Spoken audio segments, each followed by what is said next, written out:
Ya abi kerkanca bizim zamanımızda vardı yani öyle kerkancaydı biliyorsun hani yalan olmasın abime söyleyeyim kerkancaydı gerçekten yani çok samimiydik yani ara sıra geliyordu.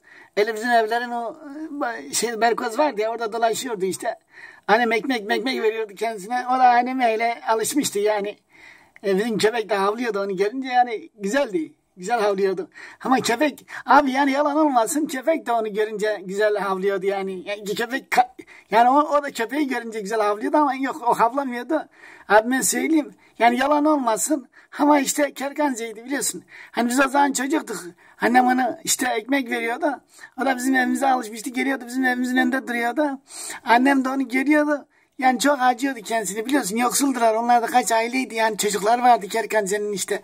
Yani Kerkance güzel bir insandı. Yani yok güzel bir karıncaydı. Karınca değildi abi. Yani abime yalan olmasın ne söyleyeyim ama Kerkancaydı. Yani biliyoruz abi hepimiz tanıyoruz. Hepimiz yoksulluk çektik ama Kerkance de çekti.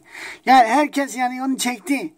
Yani Kerkance yani onun başına Allah verirse hak yani ayak arda sarda kese abi kes sarı ne arıyor ya. Hem kaseme kere kurban tabii yani. Abi işte Kerkance babam da Kerkance'yi tanıyordu. İşte o da geliyordu mesela. Hani babama diyordu nasılsın filan. Babam da ona diyordu ki abi diyordu çok iyiyim sağ olasın filan. Kerkance işte öyleydi yani.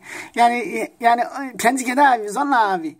Yani abime yalan söylemiyorum. Yalan olmasın kurban olamam abime. İşte yani Kerkance işte öyleydi geliyordu duruyordu işte. Orada da güzel oluyordu biliyorsun. Yani biz çocuktuk o zaman tabii Kerkancı büyüktü. Yani yaş olarak da çok büyüktü.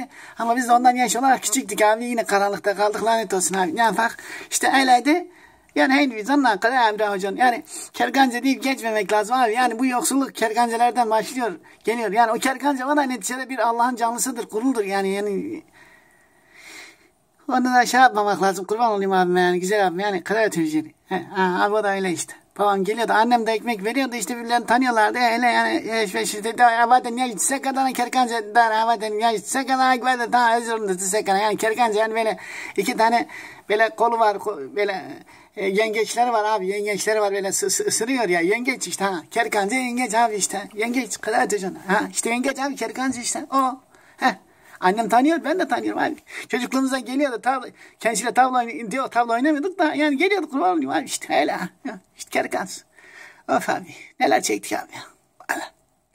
Kerkancı teslim oldu abi ya. Ya boşver abi herkes kendi ya kurban olayım abi yalan olmasın ama herkes kendi yaptığını çektiğini bilir abi ya. Kim kimsenin şeyini çekebilir ya.